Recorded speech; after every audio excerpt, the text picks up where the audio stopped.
बीडच्या मस्साजोगमधील सरपंच संतोष देशमुख यांच्या हत्येला 20 पेक्षा जास्त दिवस उलटून गेले असून अद्यापही काही आरोपी फरार आहेत. सरकारी यंत्रणा कामाला लागली आहेत.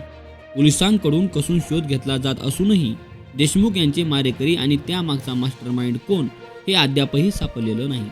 हे प्रकरण आता बीडपुरतं मर्यादित उरलं नसून संपूर्ण राज्यभरात त्याची चर्चा आहे. वातावरणही तापू लागलं आहे. या मुद्द्यावरून विरोधक रोजच्या रोज नवनवे दावे आरोप करत सरकारला धारेवर धरत आहेत. अजित पवार हे मस्साजोग येथे देशमुख यांच्या कुटुंबियाची भेट घेण्यासाठी गेले होते.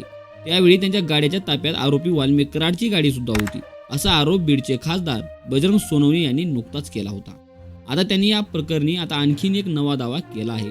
अजित पवार यांना अडकवण्याचा कराड यांचा प्लॅन असावा, असा आरोप सोनवणे यांनी केला आहे. ताफ्यात गाडी टाकून अजितदादांना अडकवण्याचा त्यांचा कट असावा, असा आरोप सोनवणे यांनी बोलताना केला. माझा अजित पवारांवर कोणताही आरोप नाही, असे सोनवणे यांनी आधी स्पष्ट केले. संतोष देशमुख यांचे जेवढे मारेकरी आहेत ते पकडले गेले पाहिजे, त्यांना फाशी झाली पाहिजे आणि या मागचा जो मास्टरमाइंड आहे त्यालाही फाशी झाली पाहिजे, हाच माझा फोकस आहे. अजूनही या प्रकरणातील 3 आरोपी फरार आहेत. त्यांना पकडून शिक्षा व्हावी एवढीच माझी मागणी आहे, असं ते म्हणाले. अजितदादा 21 तारखेला आले होते. हा आरोपी ज्या गाडीने सरेंडर होण्यासाठी आला त्याच गाडीचा मालक तिथे होता.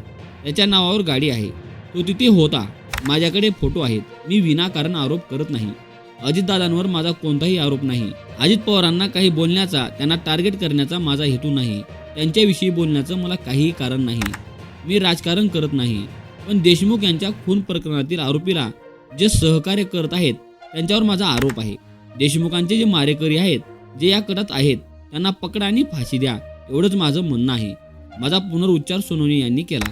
काल बजरंग सोनवणे आरोप केल्यानंतर बरीच खळबळ माजली होती. त्यांना प्रसिद्धी हवी यासाठी हे असे आरोप करत आहेत, असे म्हणत सरकारमधील नेत्यांनी त्यांच्यावर टीका केली होती. मात्र बजरंग सोनवणे यांनी हे सर्व दावे फेटाळून लावले. कुणी म्हणतं की मला प्रसिद्धी हवी म्हणून मी हे सगळं करतोय, पण स्पष्ट सांगतो मला प्रसिद्धी नकोय. बीड जिल्ह्यातल्या जनतेला मला खासदार करून मला खूप प्रसिद्धी केलंय, त्यामुळे मला आणखीन प्रसिद्धी नकोय.